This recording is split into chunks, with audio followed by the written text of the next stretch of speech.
Good evening, everybody. I'm Mary O'Connor. On behalf of the Alaskan Aviation Safety Foundation, thank you to Alaska Public Media for sponsoring this program. We are glad you could join us this evening, where we are happy to have Mike Hodges back on our program. He's been telling us about his job with the National Transportation Safety Board, where he's an aviation accident investigator. Welcome back, Mike. Thanks, Mary. On our last show, we talked about how you got started in aviation and a little bit about your background. Leading up to your job, can you tell us how you got interested in working with the National Transportation Safety Board? Sure. I got my start in accident investigation when I was in the military, and I really enjoyed doing that. And as we know, the NTSB is the ones that do accident investigation here in the civilian world. And so that kind of was something I've always had my eye open on, and I've always been checking for job postings, and one came open, I applied for it, and the rest is history. Do you see similarities between the types of accidents that you investigated in the military and the types of accidents you see in the civilian world? The ones I did in the military were a lot of, I guess, more or less like low-level kind of known circumstances, easier things. Sure. Whereas the ones I'm doing here with the NTSB are a lot more complex, involve fatalities, serious injuries. So it's a little different type of scope, a little more work, but definitely enjoy the investigative work on both sides of the house, though. It could be more of a challenge here because you've got so many more unknowns. Definitely. Different types of makes and models of airplanes and personnel and lots of different variables involved with this side of the work. Exactly. So you're a helicopter guy. Correct.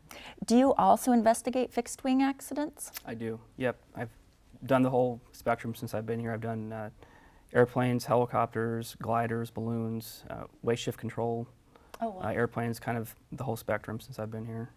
Okay. Do you get to choose or get called on for your expertise with helicopters, or you investigate whatever comes up when you're on call? A little bit of both, yeah. I do whatever's on call, but also if assistance is needed with other investigations or other projects, we all help each other and cross-reference and use our expertise and knowledge. Okay.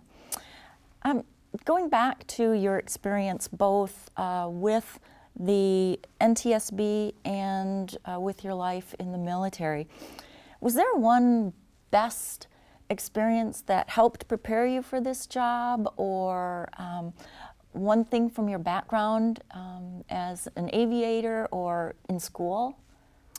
I think one of the biggest, or the biggest key to doing this job successfully is project management and having project management skills to, look over all these resources and personnel and bring them together. And, accident investigation is kind of like putting the pieces of a jigsaw puzzle together, and you got to kind of get pieces from here, get pieces from there, and bring everything together. And so project management, I think, is the best, trait, if you will, that I've had along the years that has helped me be successful so far. That's good. I wouldn't have thought of that. You also are juggling multiple projects at once because you're not just dealing with one investigation at a time. Correct, yeah. We, as investigators, have multiple accidents open at once, so it's a juggling act between different makes and models and locations and situations. So, is there a favorite part of your job?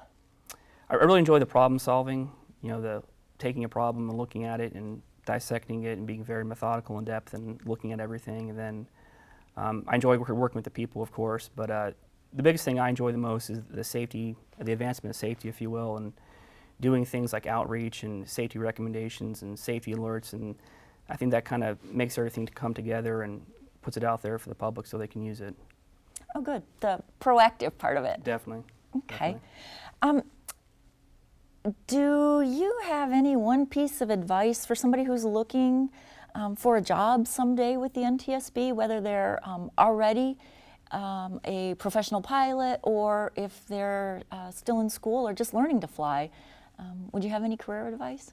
Sure. I think the best thing would be to be that well-rounded candidate with having a couple years of experience, whether you're turning wrenches or wiggling sticks, having your A&P license, your commercial pilot license, having a degree, and kind of having all those things together would make you a well-rounded candidate, in my opinion. Okay, so get as much aviation experience as you can and stick with school. And definitely, and of course, having those good interpersonal skills and being a team player and being able to communicate effectively with folks. Doesn't hurt either. Thank you, Mike. It's been a pleasure having you on our show, and we look forward to having you back next time to talk about some of your proactive activities in aviation safety. Thanks. Thank you. Ladies and gentlemen, we hope that you've enjoyed our program, and we appreciate your support. We appreciate you tuning in to Hangar Flying. Until next time, fly safely.